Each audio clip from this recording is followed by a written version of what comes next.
Terima kasih atas kesempatan yang diberikan kepada saya dari Ibu Dr. Sinai selaku dosen pengampu pada mata kuliah fisiologi lanjut. Di saat ini saya akan mempresentasikan hasil kerja saya. Materi yang akan saya jelaskan pada video pembelajaran kali ini adalah mengenai materi fotosintesis dan respirasi pada tumbuhan tinggi. Materi pertama adalah materi fotosintesis pada tumbuhan. Yang pertama adalah pengertian dari fotosintesis.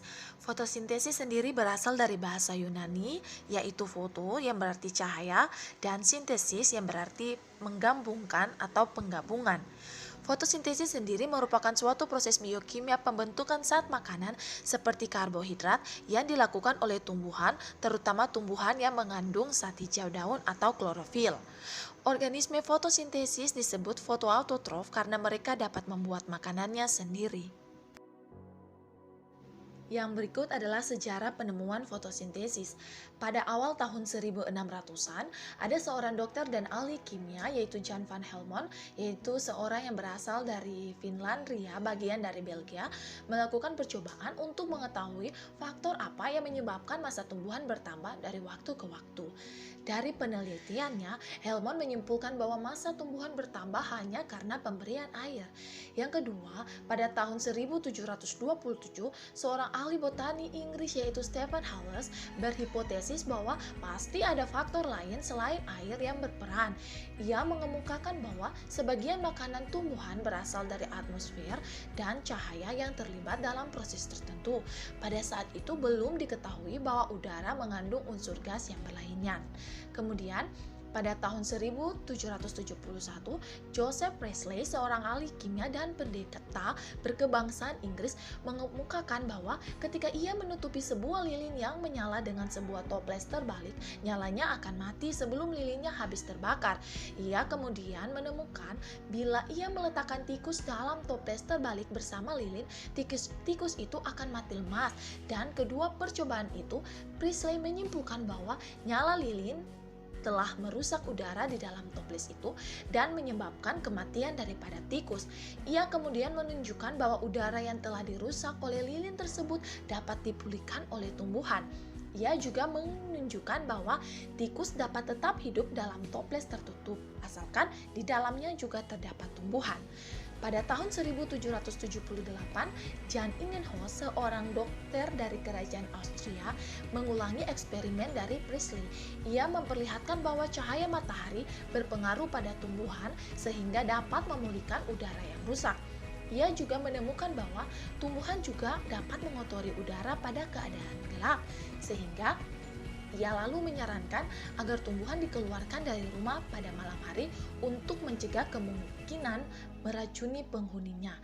Akhirnya, pada tahun 1782, Jens Niebuhr, seorang pastor dari Prancis, menunjukkan bahwa udara yang dipulihkan dan merusak itu adalah karbon dioksida yang diserap oleh tumbuhan dalam fotosintesis. Tidak lama kemudian, Theodore de Saussure berhasil menunjukkan hubungan antara hipotesis Stephen Hall dengan percobaan-percobaan pemulihan udara. Ia menemukan bahwa peningkatan massa tumbuhan bukan hanya karena penyerapan dari karbon dioksida, tetapi juga oleh pemberian air. Melalui serangkaian eksperimen ini, akhirnya para ahli berhasil menggambarkan persamaan umum dari fotosintesis yang menghasilkan makanan seperti glukosa. Kemudian, Cornelis van Til menghasilkan penemuan penting yang menjelaskan proses kimia daripada fotosintesis dengan mempelajari bakteri sulfur ungu dan bakteri hijau. Dia menjadi ilmuwan pertama yang menunjukkan bahwa fotosintesis merupakan reaksi redoks yang bergantung pada cahaya, yang mana hidrogen mengurangi karbon dioksida. Kemudian, Robert Emerson menemukan dua reaksi cahaya dengan menguji produktivitas tumbuhan menggunakan cahaya dengan panjang gelombang yang berbeda-beda. Dengan hanya cahaya merah, reaksi cahayanya dapat ditekan. Ketika cahaya biru dan merah digabungkan, hasilnya menjadi lebih banyak. Dengan demikian, ada dua protosistem, yang satu menyerap sampai panjang gelombang 600 nanometer, yang lainnya sampai 700 nanometer. Kemudian, Robert Hill berpikir bahwa suatu kompleks reaksi terdiri atas perantara kekitotron atau kiniplastokinon yang lainnya dari kitokrom F ke satu tahap dalam mekanisme penghasilan karbohidrat. Percobaan lebih lanjut yang membuktikan bahwa oksigen berkembang pada fotosintesis tumbuhan hijau dilakukan oleh Hill pada tahun 1937 dan pada tahun 1939. Dia menunjukkan bahwa kloroplas terisolasi melepaskan oksigen ketika memperoleh agen pengurang tak alami seperti besi-oksalat, ferricyanida atau benzokinon setelah sebelumnya diterangi oleh cahaya. Berikutnya Samuel Ruben dan Martin Carmen menggunakan isotop dari radioaktif untuk menunjukkan bahwa oksigen yang dilepaskan dalam fotosintesis berasal dari air. Kemudian, Melvin Calvin dan Andrew Benson bersama dengan James Bosom menjelaskan jalur asimilasi karbon atau siklus reduksi karbon fotosintesis pada tumbuhan. Siklus reduksi karbon kini dikenal sebagai siklus Calvin yang mengabaikan kontribusi oleh Bosom dan Benson. Banyak ilmuwan menyebut siklus ini sebagai siklus Calvin-Benson, Benson-Calvin, dan beberapa bahkan menyebutnya siklus Calvin-Benson-Bosom atau CBB. Kemudian ilmuwan pemenang hadiah Nobel yaitu Rudolf Marcus berhasil menemukan fungsi dan manfaat dari rantai pengangkutan elektron. Dan Otto Heinrich Warburg dan Dinberg menemukan reaksi fotosintesis satu kuantum yang membagi karbon dioksida diaktifkan oleh respirasi. Dan yang terakhir, Louis Duchenne dan John Ames menemukan bahwa klorofil A menyerap satu cahaya, mengoksidasi kitokrom F, klorofil A, dan menyerap cahaya lainnya, namun akan mengurangi kitokrom sama yang telah teroksidasi, menunjukkan bahwa dua reaksi cahaya itu ada dalam satu rangkaian. Fotosintesis terdiri dari dua tahap yang disebut dengan reaksi terang dan reaksi gelap. Nah, fotosintesis yang disebut reaksi terang melibatkan serangkaian proses biokimiawi dalam membran tilakoid dan stroma pada kloroplas yang meliputi penerimaan dan penesuran energi matahari yang kemudian diubah menjadi energi kimiawi melalui apa yang disebut dengan fotofosforilasi. Mekanisme penghantaran energi matahari dalam membran tilakoid menjadi energi kimiawi melalui dua proses yang disebut fotofosforilasi siklik dan non-siklik melalui model kemiosmotik. Proses fotosintesis memerlukan energi dan energi matahari berupa foton atau cahaya. Energi foton itu digunakan untuk menggerakkan elektron melawan gradien panas yang kemudian foton tersebut akan ditangkap oleh seperangkat sistem penerima foton atau yang disebut dengan fotosistem. Foton yang digunakan dalam fotosintesis memiliki panjang gelombang 700 nanometer dan 680 nanometer. Berupa sinar merah adalah foton yang efektif untuk fotosintesis. Fotosistem sendiri terbagi atas fotosistem 1 dan fotosistem 2. Yang pertama yaitu reaksi fotofosforilasi siklik. Reaksi fotofosforilasi siklik adalah reaksi yang hanya melibatkan satu fotosistem yaitu fotosistem 1, yang artinya fotosistem ini menghasilkan ATP dalam fotofosforilasi siklik. Pergerakan elektron dimulai dari fotosistem 1 dan berakhir di fotosistem 1. Perangkat fotosistem 1 ini berguna untuk menangkap foton dengan panjang gelombang 700 nanometer. Pertama, energi cahaya yang dihasilkan oleh matahari membuat elektron-elektron di fotosistem 700 tereksitasi menjadi aktif karena rangsangan dari luar dan keluar menuju akseptor elektron primer, kemudian menuju rantai transport elektron. Karena fotosistem 700 nanometer ini mentransfer elektronnya ke akseptor elektron, P700 mengalami defisiensi elektron dan tidak dapat melaksanakan fungsinya. Selama perpindahan elektron dari akseptor 1 ke akseptor lain, selalu terjadi transformasi hidrogen bersama-sama dengan elektron. Rantai transport ini menghasilkan gaya penggerak proton yang memompa ion H+ melewati membran yang kemudian menghasilkan gradien konsentrasi yang dapat dilakukan untuk menggerakkan sintasi ATP selama kemiosmosis yang kemudian menghasilkan ATP dari rantai transport elektron kembali ke fotosistem 1. Dengan kembalinya ke fotosistem 1, maka fotosistem 1 dapat kembali melaksanakan fungsinya. Fotofosforilasi siklik terjadi pada beberapa bakteri dan juga terjadi pada semua organisme fotoautotrof. Sedangkan reaksi fotofosforilasi non-siklik adalah reaksi dua tahap yang melibatkan dua fotosistem klorofil yang berbeda, yaitu fotosistem 1 dan fotosistem 2. Dalam fotofosforilasi non-siklik, terjadi pergerakan elektron dimulai di fotosistem 2, tetapi elektron tidak kembali lagi ke fotosistem 2. Dua elektron dari molekul air tersimpan di fotosistem 2, sementara ion H+ akan digunakan pada reaksi yang lain dan oksigen akan dilepaskan ke udara bebas. Karena tersinari oleh cahaya matahari, dua elektron yang ada di fotosistem 680 nanometer menjadi tereksitasi dan keluar menuju akseptor elektron primer. Setelah terjadi transfer elektron, P680 menjadi defisiensi elektron, tetapi dapat cepat dipulihkan berkat elektron dari hasil penguraian air tadi.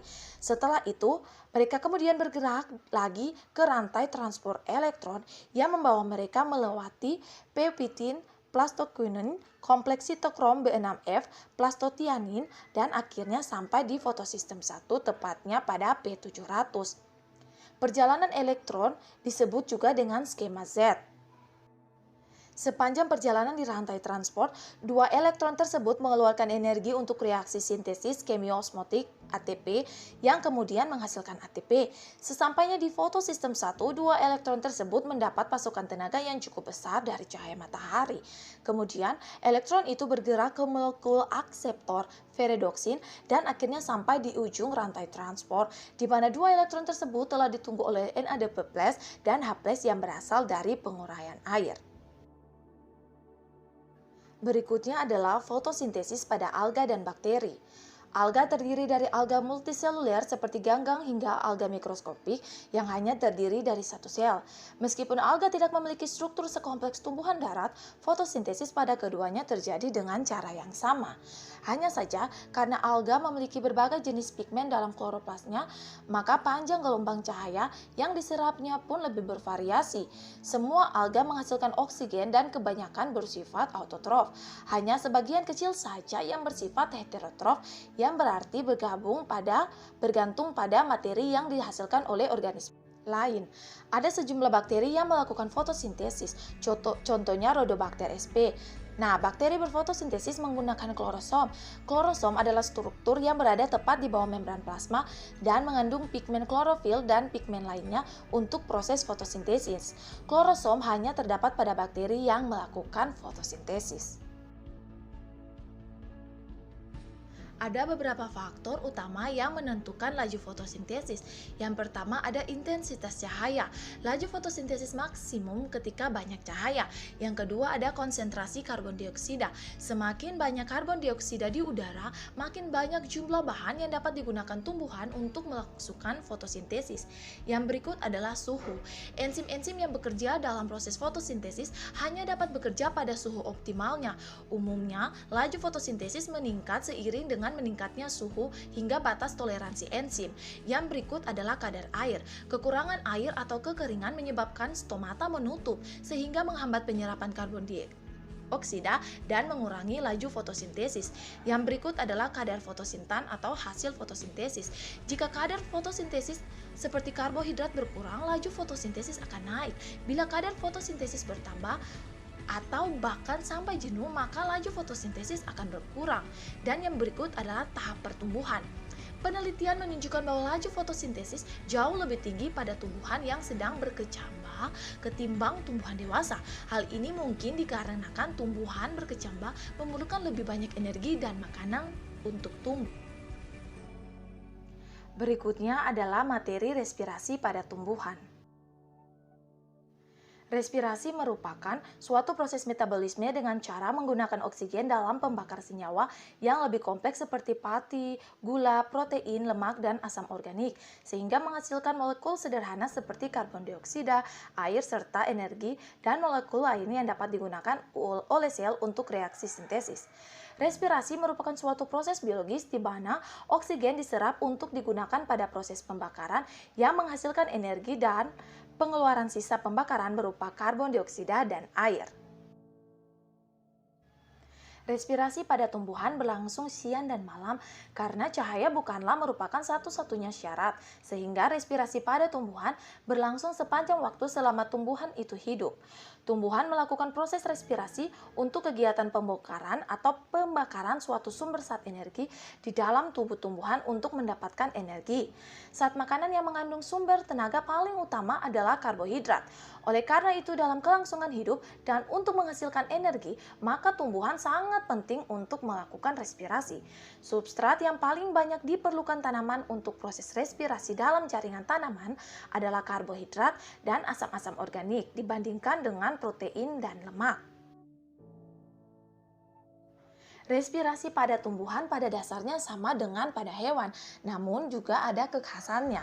Proses respirasi pada dasarnya adalah proses pembongkaran zat makanan atau sumber energi, umumnya yaitu glukosa, untuk memperoleh energi kimia berupa ATP. Namun demikian, zat sumber energi tidak selalu siap dalam bentuk glukosa, melainkan masih dalam bentuk cadangan makanan yaitu berupa sukrosa atau amilum. Karena itu, zat tersebut harus terlebih dahulu dibongkar secara hidrolitik. Demikian pula bila zat cadangan makanan yang hendak dibongkar adalah lipida, lemak, atau protein. Respirasi pada tumbuhan lebih kompleks bila dibandingkan dengan makhluk hidup lain seperti manusia dan hewan, karena dalam prosesnya, respirasi pada tumbuhan memiliki tahapan yang paling rumit. Umumnya, substrat untuk respirasi adalah zat tertimbun dalam jumlah yang relatif banyak dalam sel tumbuhan dan bukan zat yang merupakan senyawa antara hasil dan penguraian. Karbohidrat merupakan substrat utama respirasi dalam sel-sel pada tumbuhan dengan glukosa sebagai molekul pertama.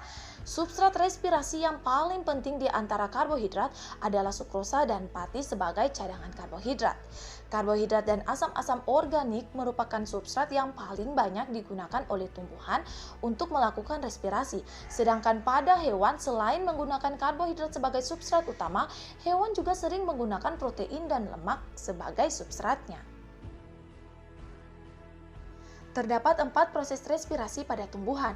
Yang pertama proses glikolisis, yang kedua proses dekarboksilasi oksidatif pirufat, yang ketiga daur sitrat, dan yang keempat adalah fosforilasi oksidatif dan transport elektron. Tahap awal metabolisme yaitu mengkonversi glukosa menjadi energi di dalam tubuh tumbuhan yang berlangsung secara anaerobik melalui proses yang dinamakan yaitu glikolisis atau pemecahan satu molekul 6C menjadi 3C atau pirufat. Nah, jalur tahapan glikolisis ini terjadi di sitoplasma dan menghasilkan ATP, NADH, dan asam pirufat. Tahapan yang kedua adalah dekarboksilasi oksidatif pirufat, di mana asam pirufat yaitu suatu senyawa beratom karbon 3 diubah menjadi senyawa beratom karbon 2, yaitu asetil koenzim A, dengan melepaskan karbon dioksida. Dekarboksilasi oksidatif ini terjadi di membran luar mitokondria dan menghasilkan NADH, asetil koenzim A, dan karbon dioksida. Tahapan selanjutnya atau tahapan yang ketiga dari respirasi seluler yaitu siklus Krebs yang merupakan pusat bagi seluruh aktivitas metabolisme tubuh yang berlangsung di matriks mitokondria. Siklus ini tidak hanya digunakan untuk memproses karbohidrat, namun juga digunakan untuk memproses molekul lain seperti protein dan juga lemak. Nah, hasil daripada siklus Krebs ini yaitu FADH2, NADH, ATP, dan karbon dioksida. Untuk melanjutkan proses metabolisme energi, kedua molekul ini kemudian akan diproses kembali secara aerobik di dalam membran sel mitokondria atau krista melalui proses rantai transport elektron untuk menghasilkan produk akhir berupa ATP dan air. Dan juga terjadi konversi energi ke dalam bentuk ATP di mana 1 FADH2 sama dengan 2 ATP sedangkan 1 NADH sama dengan 3 ATP. Terdapat juga enzim-enzim yang aktif dalam proses respirasi seluler. Yang pertama ada enzim transfosforilase, yang kedua ada enzim desmolase, yang ketiga ada enzim dehidrogenase, ada enzim hidrase, enzim karboksilase, enzim oksidase, enzim peroksidase, dan enzim katalase.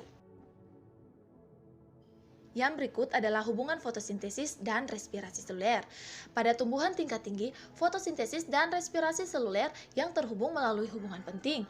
Hubungan ini memungkinkan kehidupan untuk bertahan hidup seperti yang kita kenal. Produk dari salah satu proses adalah reaktan yang lainnya. Perhatikan bahwa persamaan untuk respirasi seluler adalah kebalikan langsung dari fotosintesis. Reaksi dari respirasi sel adalah C6 H12O6 tambah 6O2 menghasilkan 6CO2 tambah 6H2O. Sedangkan reaksi daripada fotosintesis adalah sebaliknya, yaitu 6CO2 tambah 6H2O menghasilkan C6H12O6 tambah 6O2. Fotosintesis membuat glukosa yang digunakan dalam respirasi seluler untuk membuat ATP. Glukosa ini kemudian berubah kembali menjadi karbon dioksida yang digunakan dalam fotosintesis. Sementara air dipecah untuk membentuk oksigen selama fotosintesis. Dalam respirasi seluler, oksigen dikombinasikan dengan hidrogen untuk membentuk air. Sementara fotosintesis membutuhkan karbon dioksida dan melepaskan oksigen. Respirasi sel membutuhkan oksigen dan melepaskan karbon dioksida. Ini adalah oksigen yang dirilis yang digunakan oleh kita dan sebagian besar organisme lain untuk respirasi sel. Kita menghirup oksigen yang dibawa melalui darah kepada seluruh sel-sel kita. Dalam sel-sel kita, oksigen memungkinkan respirasi seluler untuk melanjutkan. Respirasi seluler yang terbaik dengan adanya oksigen. Tanpa oksigen, jauh lebih sedikit ATP yang diproduksi. Respirasi, sel, dan fotosintesis adalah bagian penting dari siklus karbon.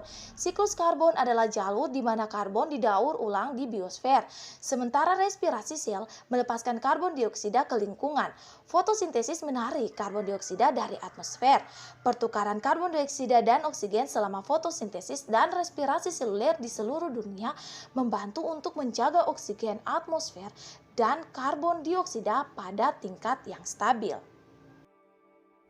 Demikianlah penjelasan saya mengenai fotosintesis dan respirasi sel pada tumbuhan. Saya menyadari bahwa penjelasan saya banyak sekali kekurangan dan jauh dari kesempurnaan. Saya akan memperbaiki penjelasan saya dengan berpedoman pada banyak sumber yang dapat dipertanggungjawabkan. Karena itu saya sangat mengharapkan kritik dan saran mengenai pembahasan saya tersebut. Terima kasih.